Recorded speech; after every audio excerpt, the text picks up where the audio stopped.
मंत्रिमंडळ विस्तार झाला। सर्व मंत्र्यांचे स्वागत, त्यांनाही शुभेच्छा। गेल्या काही दिवसांमध्ये तुम्ही लोक सगळ्या मंत्रिमंडळाचं वाटप करत होतात, पण आज आम्ही पाहत होतो कुणाला किती मंत्री, कुणाचे किती खाते कुणाचे कुणाला खाते वाटपही होईल मुख्यमंत्री महोदयांच्या नेतृत्वाखाली। आणि खरं म्हणजे अतिशय मोठं मॅन्डेट आणि हे अधिवेशन आपलं नागपूरमध्ये होतंय। नागपूरकर मुख्यमंत्री देवेंद्रजींचं मी अभिनंदन करतो, त्यांनाही शुभेच्छा देतो। खरं म्हणजे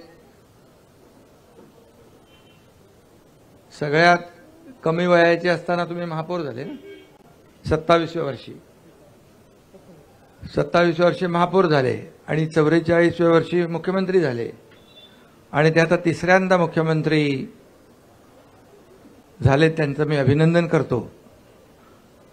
पुन्हा येईन म्हणाले, काही लोकांनी त्यांची टिंगल केली, पण ते पुन्हा आले आणि म्हणून मी त्यांचं मनापासून अभिनंदन नागपूरमध्ये करतो, यापूर्वी केलेलं आहे। पुन्हा अभिनंदन। खरं म्हणजे आमच्या महायुतीची एक नवीन इनिंग सुरू झालेली आहे। प्लेयर तेच आहेत, विरोधी पक्ष तोच आहे, मॅच नवीन आहे। आणि म्हणून खऱ्या अर्थाने आम्ही गेले 2.5 वर्ष टीम म्हणून काम केलं। मी मुख्यमंत्री म्हणून काम केलं, माझ्यासोबत देवेंद्रजी, अजितदादा। देवेंद्रजींना 5 वर्षाचा मुख्यमंत्री पदाचा असलेला अनुभव गेल्या 2.5 वर्षामध्ये कामी आला आणि आम्ही सुरुवातीला दोघांनी कारभार सुरू केला। अजितदादा नंतर आले आणि आम्ही टीम म्हणून काम केलं। आणि खऱ्या अर्थाने आपल्यालाही माहीत आहे, मी सभागृहात देखील म्हणालो की जसं ते पुन्हा येईन म्हणाले, तसं मी त्यावेळेस म्हणालो होतो की आम्ही दोघं मिळून 200 आमदार निवडून आणणार। आणि नंतर तर पुढचे 232 आलेत आपले, 37। मग ते अजितदादा आल्यामुळे आपलं बोनस। आणि म्हणून आम्ही जे म्हणालो ते जनतेने देखील आमच्यावर विश्वास टाकला आणि लँडस्लाइड मॅन्डेट आम्हाला मिळालं। त्यामुळे आमची आता जबाबदारी वाढलेली आहे, जनतेच्या प्रती आम्ही उत्तरदायित्व आहोत। आणि खरं म्हणजे विदर्भामध्ये हे अधिवेशन होतंय आणि विदर्भाला देखील आम्ही 2.5 वर्षामध्ये न्याय देण्यासाठी अनेक निर्णय घेतले। आणि आमचं मिशन एकच आहे की मिशन समृद्ध महाराष्ट्र। संपूर्ण गेल्या 2.5 वर्षामध्ये आपण पाहिलं की महाविकास आघाडीने जी थांबवलेली विकास कामं ती आम्ही त्याला गती दिली, जी देवेंद्रजींच्या काळामध्ये सुरू झाली परंतु नंतर ते प्रकल्प बंद पडले। ते फार म्हणजे शेतकऱ्यांच्या हिताचे, जनतेच्या हिताचे प्रकल्प होते, परंतु आम्ही त्याला चालना दिली। त्याची काही उद्घाटने आदरणीय प्रधानमंत्री महोदयांच्या शुभ हस्ते झाली आणि एकीकडे विकास आणि दुसरीकडे लोककल्याणकारी योजना याची सांगड आम्ही घातली। आणि मला अभिमान आणि आनंद आहे की आमच्या टीमचा की लोकांनी देखील आमच्या कामाची पोचपावती दिली आणि तुम्हाला सगळ्यांचे अंदाज फोल ठरले। अनपेक्षित असा विजय, दैदिप्यमान असा विजय आम्हाला मिळालेला आहे। आणि जसं मला देवेंद्रजींनी खंबीर पाठिंबा दिला, ते उपमुख्यमंत्री होते आणि मला मुख्यमंत्री म्हणून त्यांनी पाठिंबा दिला, नंतर अजितदादांनी दिला, तसाच हा एकनाथ शिंदे देखील देवेंद्रजींच्या पाठीशी खंबीरपणे उभा राहील। कारण तुम्ही रोज काहीतरी सांगता, नाराज आहे काय आता नाराज आणि खुशी आनंद कसा काय व्यक्त करायचा, त्याचं एक डेफिनेशन पण तुम्ही सांगायला पाहिजे। आणि म्हणून आमच्या टीममध्ये आम्ही सगळे एक टीम म्हणून काम करणार आहोत आणि आम्ही तिघं आणि आमचं मंत्रिमंडळ जे आहे हे राज्याला, राज्यातल्या जनतेला आम्ही, आमची जबाबदारी आहे त्यांच्याप्रती, आम्ही अन्सरेबल आहोत त्यांना. आणि म्हणून चांगलं सरकार या ठिकाणी, लोकाभिमुख सरकार, आणि जे गतिमानतेने आम्ही निर्णय घेतले तसेच गतिमानतेने निर्णय यापुढे आम्ही घेऊ. आणि खऱ्या अर्थाने या ठिकाणी एक लोकाभिमुख सरकार, एक सर्वसामान्यांचं सरकार म्हणून आम्ही म्हणत होतो. सर्वसामान्यांचं सरकार कसं असतं हेही आम्ही दाखवून दिलं. आणि लोकांसाठी आम्ही अनेक निर्णय घेतले. 2.5 वर्षामध्ये आमच्या कामांचा स्ट्राईक रेट महायुतीचा देशात नंबर 1 होता. आणि म्हणून आमच्या 2.5 वर्षातल्या ऐतिहासिक कामाला जनतेने स्वीकारलं आणि विरोधकांना जनतेने नाकारलं, ही देखील वस्तुस्थिती आहे. आणि म्हणून निवडणुकीमध्ये देखील जनतेने विरोधकांना त्यांची जागा दाखवली. अगदी विरोधी, मला काही टीका करायची नाही आहे, परंतु विरोधकांना देखील विरोधी पक्षनेत्या एवढं संख्याबळ देखील मिळवता आलं नाही, ही देखील वस्तुस्थिती आहे. कारण आपल्याला माहीत आहे की लोकसभेच्या निकालानंतर त्यांनी मंत्रिमंडळ तयार करून टाकलं होतं. मंत्री कुणाला, मुख्यमंत्री कोण, काय सगळं.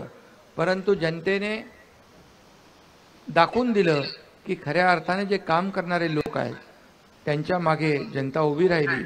आणि आज 2.5 वर्षामध्ये जे काम केलं त्याची फलश्रुती, त्याचा परिपाक आज आपण पाहतोय. आणि चहापानासाठी अजितदादा मगाशी म्हणाले विरोधी पक्षाची परंपरा आहे बहिष्कार घालण्याची. आम्ही त्यांना आमंत्रित केलं होतं, आम्हाला वाटलं येतील, परंतु जनतेनेच विरोधी पक्षावर बहिष्कार घातला आणि त्यामुळे एवढी लँडस्लाईड विक्ट्री मिळाली. आणि म्हणून खरं तर आज त्याच्यावर जास्ती काय मी बोलत नाही, परंतु सुदृढ लोकशाहीचं जे काही आपण संकेत म्हणतो, सत्ताधारी पक्ष आणि विरोधी पक्ष जरी ते संख्याबळाने कमी असले तरी सुद्धा विरोधी पक्ष म्हणून आम्ही तिघही आणि आमचं महायुती सरकार कुठेही त्यांना कमी लेखणार नाही. त्यांनी आम्हाला 2.5 वर्षामध्ये हलक्यात घेतलं आणि आरोपावर आरोप, आरोपावर आरोप, आरोपावर आरोप 2.5 वर्ष केले. परंतु आम्ही त्यांनी आरोप केले, आम्ही काम केलं, काम एके काम केलं. आणि म्हणून आरोपाला उत्तर आम्ही कामाने दिलं. आणि म्हणून त्यांनी आम्हाला हलक्यात घेतलं म्हणून त्यांची ही गत झाली. त्यांना आम्ही काय हलक्यात घेणार नाही, आम्ही त्यांचा मान सन्मान नक्की ठेवू. आता त्यांनी सकारात्मक राजकारण केलं पाहिजे. कन्स्ट्रक्टिव्ह क्रिटिसिझमची अपेक्षा त्यांच्याकडून आहे. आणि जिथं सरकार किंवा कुठं चुकत असेल तर विरोधी पक्षाने नक्की बोलावं. परंतु या ठिकाणी विरोधाला केवळ विरोध न करता सरकारच्या चांगल्या कामामध्ये, अधिवेशनामध्ये आपण भाग घेतला पाहिजे सगळ्यांनी. सारखं ते काय त्याला म्हणतो सभात्याग करून लोकांना न्याय देता येणार नाही. आणि म्हणून आम्ही एवढंच सांगतो की आदरणीय प्रधानमंत्री देखील म्हणाले 2047 मध्ये भारत स्वातंत्र्याची 100 वर्ष पूर्ण करेल, तेव्हा विकसित भारत कसा असला पाहिजे यासाठी त्यांनी 11 संकल्प कालच जाहीर केलेत. आणि आपल्याला माहीत आहे की आम्ही आपलं महायुतीचं सरकार आदरणीय प्रधानमंत्री मोदी साहेबांच्या मार्गदर्शनाखाली आम्ही काम केलं. डबल इंजिनचं सरकार म्हणून आम्ही काम केलं. आणि म्हणून आमचाही देखील अजेंडा आहे याला प्रगत राज्य करायचं.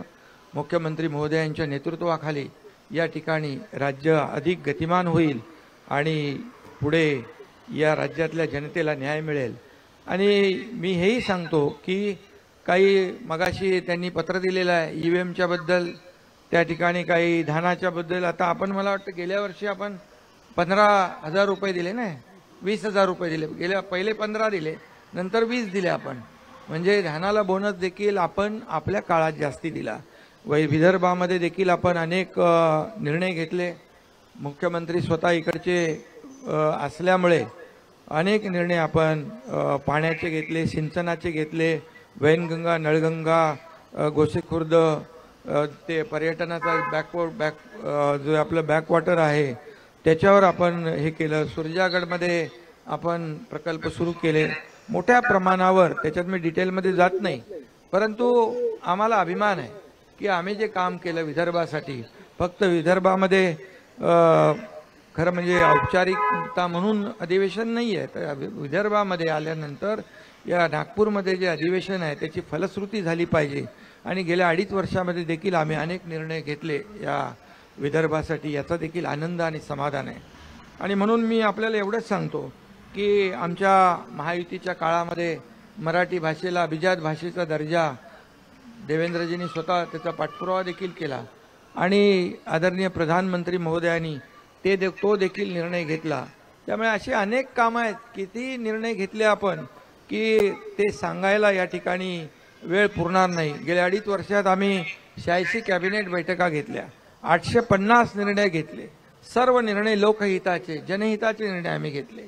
आणि आम्ही तिघांनी मिळून जे जनतेसाठी, या महाराष्ट्रातल्या लोकांसाठी घेतले ते आपल्या सगळ्यांना माहीत आहेत.